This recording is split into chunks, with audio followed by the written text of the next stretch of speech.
दुकान बंद करने का समय हो आया, तभी दो औरतें आ गई। उनमें से एक बोली, भैया साड़ियाँ दिखाना कॉटन की चुनरी प्रिंट में। आज मेरी खुशी का ठिकाना नहीं है। आज 5 महीने हो गए अपनी ये छोटी सी दुकान खोले। आज से पहले कभी ऐसा नहीं हुआ। आज सुबह से 10-15 कस्टमर आ चुके हैं और बिक्री भी ठीक ठाक हो गई है। सच बोलूँ तो इस दुकान का किराया निकालना मुश्किल हो रहा था। रोज़ 1 या 2 साड़ी तो कभी 1 सूट या कभी 2 दुपट्टे ही बिक पाते थे। मैंने माँ की सारी जमा पूंजी लगा दी थी। सोचा था माल ठीक रखूँगा तो लोग आएंगे ही, लेकिन लोग आते ही नहीं थे। दुकान भी मेन रोड से सटी एक पतली सी गली में मिली थी। लोगों को तो ठीक से दिखता भी नहीं था, पर एक बोर्ड मैंने रोड पर भी लगा दिया था।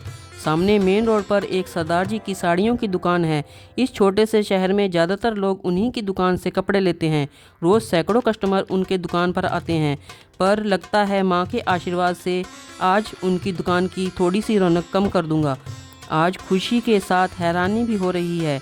कल ही तो मैं माँ से फ़ोन पर दुकान बंद करने की बातें गली से निकलते हुए कर रहा था। माँ, चाचा ने ठीक ही कहा था कि छोटी मोटी नौकरी कर ले, दुकान चलाना तेरे बस की बात नहीं। और इतनी पगड़ी देकर दुकान भी मिली तो एक गली में, जहाँ ग्राहक ही नहीं पहुँच पाते। सारे ग्राहक तो मेन रोड पर बड़ी दुकान पर चले जाते हैं। किराया निकालना भी मुश्किल हो रहा है। परिवार कैसे चलाऊंगा माँ, और बच्चों को कहाँ से पढ़ाऊंगा। मैं कल बहुत मायूस था और परेशान भी। सच बताऊं तो कल मैं रो पड़ा था माँ से ये सब कहते हुए। कोई नहीं बेटा, अब दुकान खोल ही ली है तो थोड़ा धैर्य भी रख।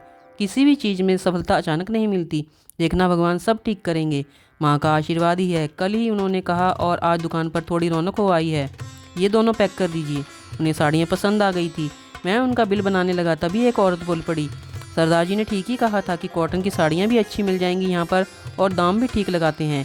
जी कौन सरदार जी, मैं पूछ पड़ा। यही अपने बूटा सिंह जी साड़ी वाले। उनके पास चुनरी प्रिंट की साड़ियाँ नहीं थी। मुझे बड़ा आश्चर्य हुआ। बूटा जी अपने कस्टमर यहाँ क्यों भेज रहे हैं? उनके पास तो खुद सारे कलेक्शन होते हैं। मैंने पैसे लेकर गले में रख लिए, दुकान को बंद कर सरदार जी की दुकान पर पहुंचा। वे भी दुकान बंद कर रहे थे। बूटा सिंह जी, आपने अपने ग्राहकों को मेरी दुकान पर भेजा? ओए नहीं जी, बस उन्हें जो चाहिए था वो मेरी दुकान में नहीं था, तो आपकी दुकान बता दिया। मैं जानता हूँ इनकी दुकान पर सब सामान होता है। उनके वर्कर साड़ियाँ समेट रहे थे। उनमें कुछ वैसी ही साड़ियाँ थी जैसी अभी अभी मैंने बेची थी। मैं ये देख फिर उनकी तरफ देखा। इसमें आपका नुकसान नहीं होगा बूटा सिंह जी? नुकसान की क्या बात है जी, सबकी गृहस्थी चलनी चाहिए, तुम्हारा भी तो परिवार है। शायद इन्होंने कल फ़ोन पर माँ से मेरी बातें सुन ली थी। मैं तो इस बात पर खुश हो रहा था कि ये सब माँ के आशीर्वाद से हो रहा है, पर ये सब तो आप। ओए नहीं पुत्र, ये सब माँ का आशीर्वाद ही है।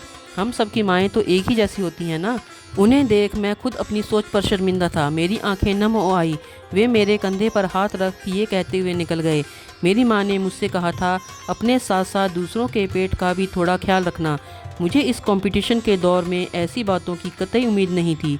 माँ के आशीर्वाद से तो दुनिया की कोई ताकत पराजित नहीं हो सकती। माँ के आशीर्वाद जैसी और कोई संपत्ति नहीं। उनका आशीर्वाद चमत्कार में बदल जाता है।